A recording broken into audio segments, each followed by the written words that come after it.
Hi, my name is Barry Crampton. Today I'm going to show you around our Toyota RAV, then I'll take you for a drive in it, but first I'll tell you a little bit more about it. It's a 2 litre D4D Business Edition, 5-door, 2017 on a 67 plate, done 28,576 miles, one lady owner from new, full Toyota service history, fuel economy, urban 52.3 miles per gallon, extra urban 65.7 miles per gallon, and combined is 60.1 miles per gallon. So a very, very economical car really. 0 to 60 time of 9.6 seconds, top speed of 121 miles an hour out of 141 brake horsepower, 4-cylinder 16 valve engine. Now it's got safety sense in the description, and from what I can see so far it certainly has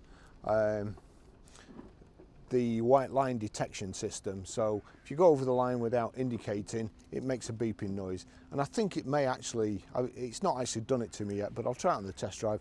I think it might even steer you back into the lane that you should be in before you veered over.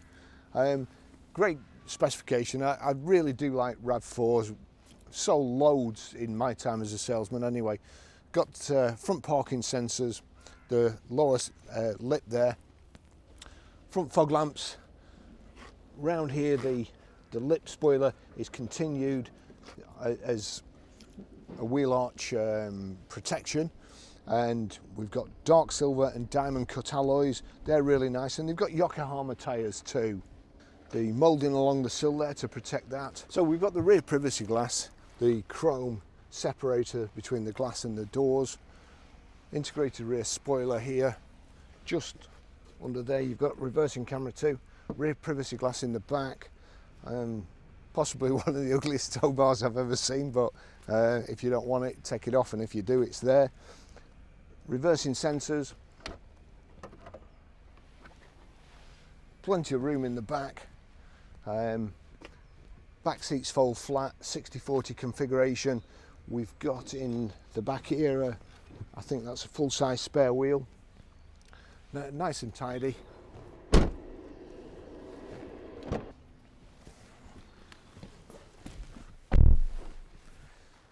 Full carpet mats in the back, really nice and tidy, very, very comfortable, nice cloth seats.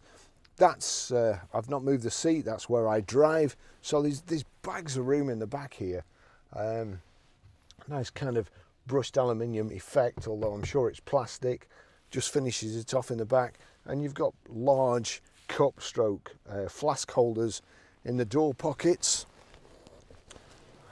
And here we've got two rather strange square cup holders. They are round in the bottom, but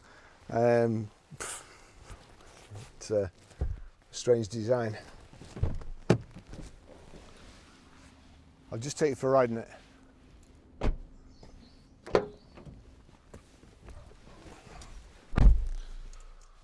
We have the 2 remote Toyota keys, proper ignition lock. Put your foot on the clutch right to the bottom to start the vehicle. I'll just turn that down because I've got a feeling it's going to come on, blast out with music. Could be wrong. Right. Service history. If you were to look at the book, you'd think it had none whatsoever.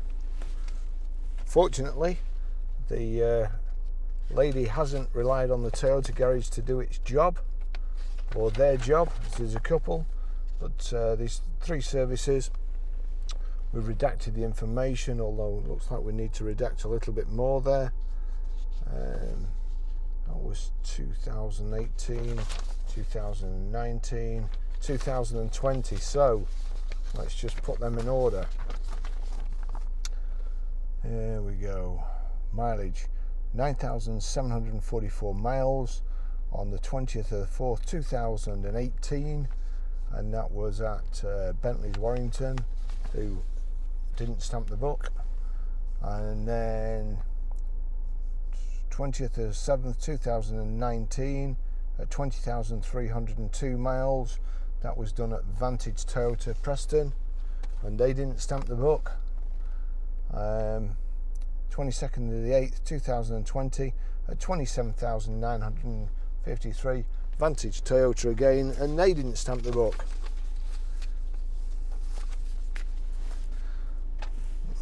They should be taken out and shot. Honestly, it's the biggest crime in the motor industry, the biggest waste of money. Right, so it's only done 28,606 miles now. As I say, it's one lady owner, and it's like new inside and out. There's a couple of little trolley dings on the well, there's just two, I think, one on each of two doors, and our dent man will get that. You will never ever see it. They won't be like some of the other dent men that are out there that take an inward dent out of a car by putting lots of outward dents and high points. It does amazing work, so it will be like new. Lovely and clean inside and out. Great specifications. So loads of Toyota RAV4s, always a good car, always like them in stock. Very, very popular, and it's great to see all the old ones, you know, the old rounded shaped ones, how many of them are still on the road, and that's kind of a testament to the vehicles. I must admit, they're like everything, like Minis. Since they brought out that little cute shape, they seem to have grown in stature, which probably they've got bigger. That means they'll drive better, bigger wheelbase, won't be quite as bumpy, and of course things have improved. And the fuel economy, really, for a car this size, I mean, it is hard stroke impossible to get the manufacturer's claimed fuel economy figures, but even if you knock 10 miles per gallon off them, it should still be averaging between 40 to 50 miles per gallon, and I mean, I think that's pretty good. This has got lane discipline assistance as well. If you go over a lane without indicating, it vibrates the steering wheel. I think it steers you back into the lane, but I've been messing about. I've not managed to do it, so we'll see. Anyway, it's switched on. It's front and rear parking sensors. It's got reversing camera as well, which I forgot to do. I'll try and remember when we come to a halt if there's nothing behind. Great Toyota gearbox. If you obviously, anybody who knows anything about the highway code, it's mirror signal maneuver, but I mirror started the maneuver and then signalled then, and that's why it beeped, because I went over the white line. So demerit for me on my driving skills. Lovely and smooth, just absorbs all the bumps in the road. Great specification. Down here we've got USB in, a power socket, the best button in the car there, stop start off.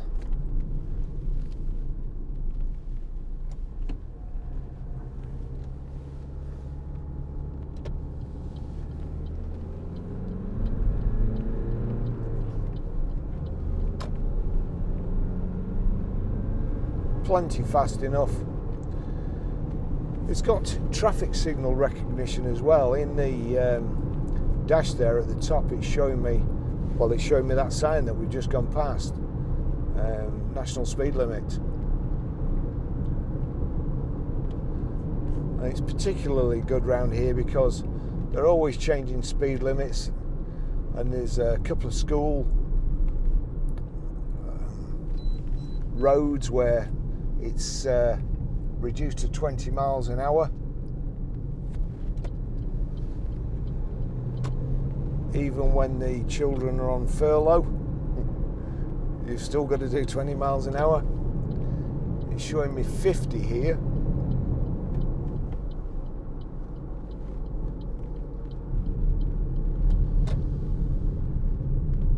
Camera case is sliding about in the back.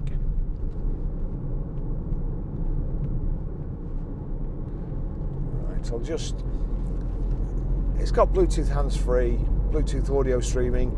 It's just playing a track off my phone. Just turn it up.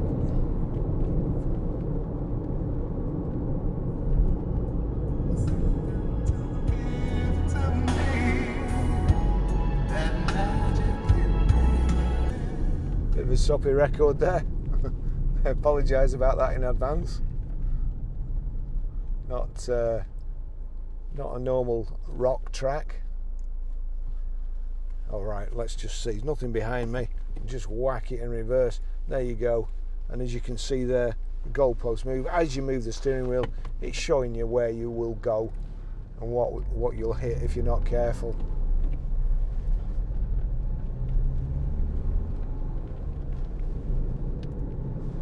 Power folding door mirrors. I always remember when I was younger, in fact, I'll have the photograph somewhere, or I'll have a photograph somewhere, but I'd always had Opals. Well, my cars started off with a Ford Anglia, a Hillman Minx, then an Opel Manta 1600S, and then Opel Asconas, Commodores, some more Mantas. Had Opals for years, and then I bought a Toyota Celica, and it was different, felt different to Opals, but all the gadgets on it. And then I bought another Toyota Celica. I had a few, and such good cars. In fact, I don't think I'd ever been in a Japanese car until I started work at a place called Sadler's at Lytham as an apprentice draftsman. And one of the other lads there got a brand new Toyota. I think DK67SYX, I think it was. I always remember it. And that was the first foreign car I'd ever been in. And it was really good. Then he got a Toyota Celica, and that was OHG 1P. And I think that was the car that I ever travelled, the first car I ever travelled at 100 miles an hour in. The lad was a rally driver, and tremendous cars. It opened my eyes because at that time, this is a British Leyland area. British Leyland's just up the road. You've got British Aerospace, and they all used to get cheap cars from, and you'd never saw Japanese cars until British Leyland went on strike, and then people started buying new cars, and they started buying Japanese cars, and then of course there was no turning back. Then everybody, up until then it was Jap crap, and after that everybody used to buy Japanese cars. And to be fair, they are good. This is lovely to drive. That busy, chatting. Cruise control there. Switch the cruise control on, and then we can set it from here. Can't just see.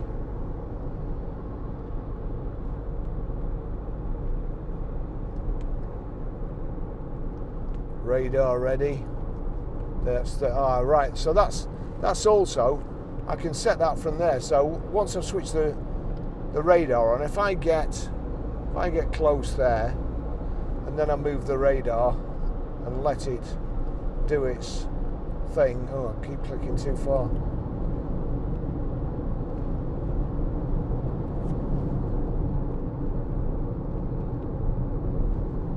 There you go, that's the cruise on, and it's just keeping me at the same distance from the car in front. So you've also got lane departure warning, and if it does, I'll just try and see here. No, I can't because there's a lorry behind me, and So it's not beep there coming over the...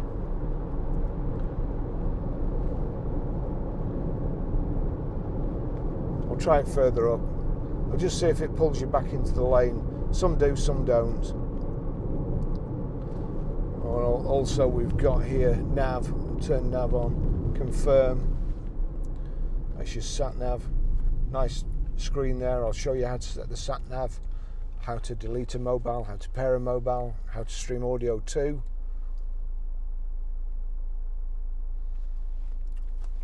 On the dash here, we've got rev counter on the left, information display in the center, speedo on the right. At the bottom, you've got your fuel gauge, and then your coolant temperature gauge. The information display in the center there, that's wow, meter settings. It's again, as I heard somebody say the other day, you've got to be a rocket surgeon to work it.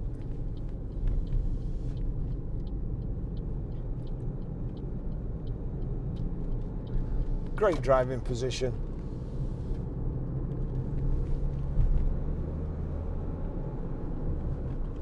Great gear change. Automatic headlights there. You probably saw as we come under the bridge, the lights came on. Let's just see if we can do this. So if I click back there, yeah, we're at the top. There you've got sway warning, and it's got the outline of a cup of, well, a teacup or coffee cup. Showing you, it can obviously measure how much you, what sort of input you're putting into the steering wheel and whether you're kind of dozing off.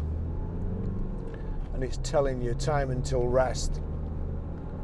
And then from there, compass. That's what's on coming through Bluetooth hands-free or what radio channel you're on, and then that's the radar. Let's just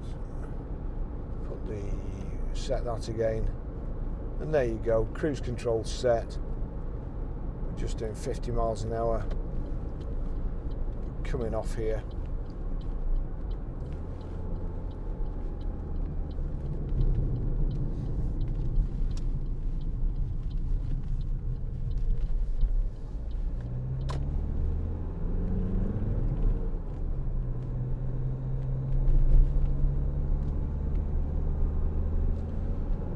I think it's a lot more relaxing driving a four-wheel drive or an SUV that has a four-wheel drive position.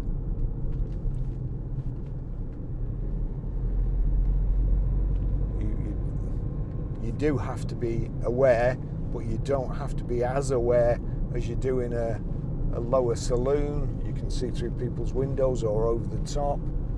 And around Preston now,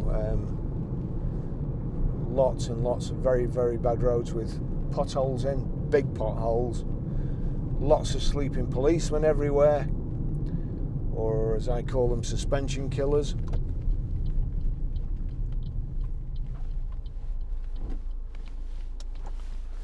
You can see over smaller hedges, and it's just safer.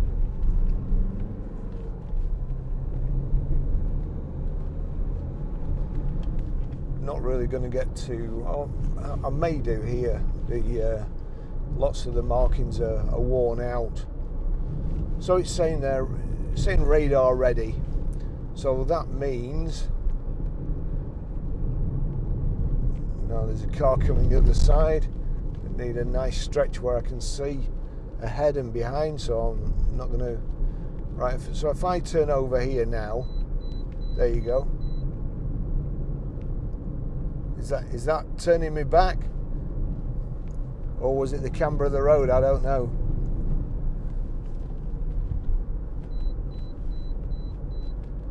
But it's certainly, every time I clip,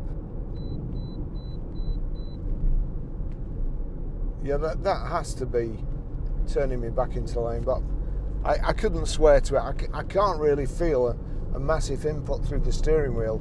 So perhaps there's another setting.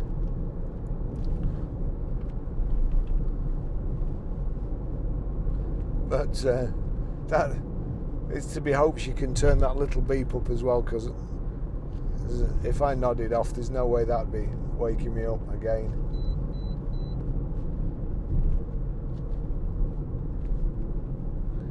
It's also telling me on both sides here.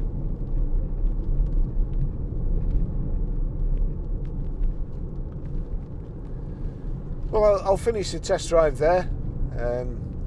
Nothing to report. It's one lady owner, Yokohama tyres all round, full Toyota service history. Just it's a lovely car, great colour combination, and I assume she's fallen into the trap of how a lot of people buy cars and how I've sold lots of cars. Basically sitting near the service desk, people come in to have the car serviced, they've just had it done, and of course as they're walking out they see something they like and then buy it. So you end up with a car that's just been serviced, which is probably worth 500 quid more than another one, and in really good condition too. Got front central armrest here, a little place to put your phone at the top, and then you've got more storage space.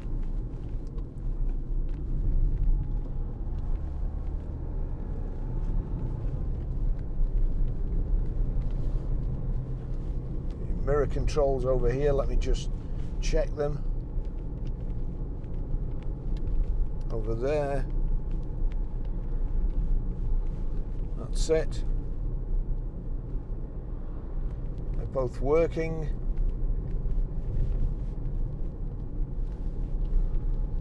Electric windows here, global central locking there.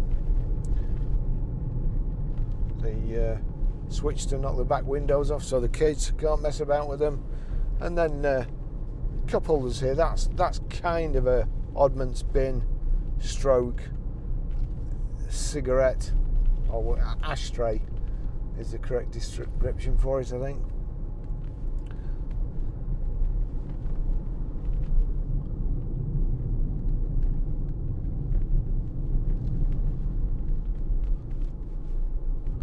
Very nice and comfortable car. I shall see you in the next video.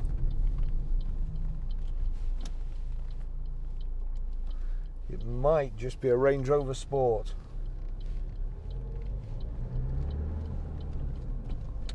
A 2010 plate. Very, very nice condition.